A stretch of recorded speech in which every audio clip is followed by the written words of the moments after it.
The transport ship hummed as it descended through purple clouds that wrapped around the docking bay like silk ribbons.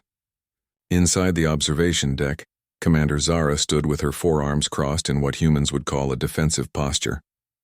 Her silver skin caught the light from 3 different suns that illuminated this sector of space, and her large black eyes reflected nothing but determination. She had been sent here on a mission that her superiors considered punishment, but Zara viewed it as an opportunity to prove that her species was superior to the soft creatures who called themselves human. The war had ended 6 months ago with a treaty that neither side truly wanted. Zara's people, the Valorans, had fought against the Human Federation for 3 years over territory in the Outer Rim. Both sides lost millions, and in the end, neither gained anything except scars and memories of battles that should never have happened. The treaty required cultural exchange programs, and Zara had been assigned to spend 1 year on a human colony world called Haven's Rest. She would study their ways and report back to her government. In return, a human would live among her people. It was supposed to build understanding, but Zara suspected it was just political theater. The ship landed with a gentle thud that made her stomach twist. Zara had faced enemy fire without flinching, had commanded troops in zero-gravity battles, and had survived injuries that would have killed most beings. But stepping onto a world where she would be surrounded by former enemies made her feel something she rarely experienced, which was fear. She pushed it down deep where no one could see it and walked toward the exit ramp with her head held high. The colony greeting committee waited at the bottom of the ramp. Zara counted 7 humans, all wearing bright colors that hurt her eyes after months in the gray corridors of military vessels. One woman stepped forward with a smile that seemed genuine. She had red hair that fell in waves around her shoulders and green eyes that sparkled with warmth. Zara had studied human expressions during the flight, but seeing one in person felt different than watching videos. The woman extended her hand in the human gesture of greeting. Zara stared at it for a moment before remembering the proper response. She placed one of her hands in the human's palm and felt the warmth of skin against her own cool flesh. "My name is Kate Morrison and I am the colony liaison officer," the woman said. "Welcome to Haven's Rest, Commander Zara. We are honored to host you during this exchange program." Zara pulled her hand back and straightened her spine. "I am here because my government requires it," she replied in the clipped tones of her native language before switching to English. "I will fulfill my obligations and return home when the year is complete." Kate's smile never wavered. "Of course," she said. "We have prepared quarters for you in the residential district. I think you will find them comfortable. Would you like to see them now, or would you prefer to tour the colony first?" Zara wanted to demand her quarters immediately so she could be alone with her thoughts. But she remembered the briefing about human customs and how refusing hospitality was considered rude. She forced herself to nod. "A tour would be acceptable," she said. The colony spread out like a garden across rolling hills that reminded Zara of paintings she had seen in captured human ships. Buildings made of wood and stone sat among trees that swayed in a breeze that smelled of flowers she could not name.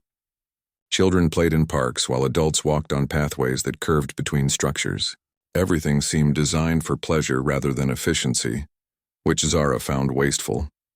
Her own cities on Valora were built in precise geometric patterns with every meter of space serving a purpose. Kate led her through the market district, where vendors sold food and crafts under colorful awnings. Humans called out greetings to Kate and stared at Zara with expressions ranging from curiosity to discomfort. Zara kept her face neutral and her arms at her sides. She would not show weakness or uncertainty in front of former enemies. "This is the community center where we hold gatherings and celebrations," Kate explained as they stopped in front of a large building with windows that let in streams of sunlight.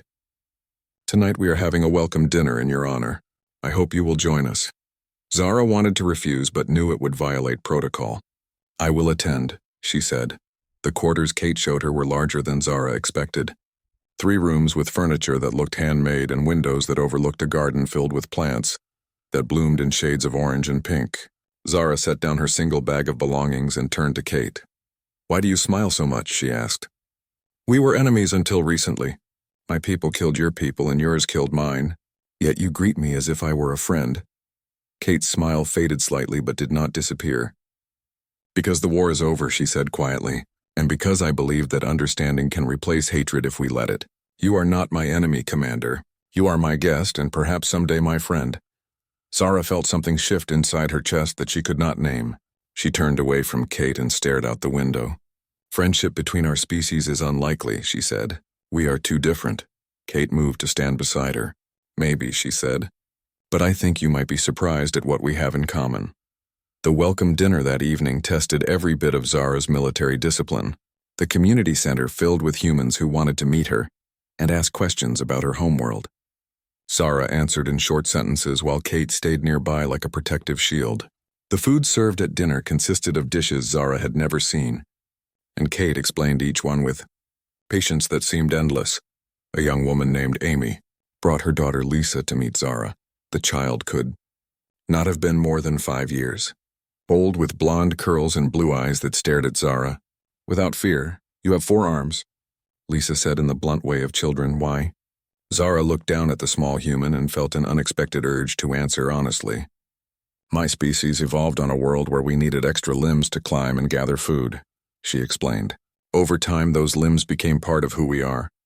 "Can you pat your head and rub your belly at the same time with different hands?" Lisa asked. Zara blinked in confusion. "I do not understand the purpose of such an action."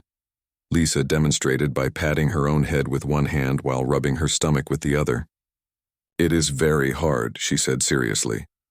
Without thinking, Zara used her 4 arms to pat her head with 2 hands while rubbing her stomach with the other 2. Lisa burst into delighted laughter that made other humans turn to look.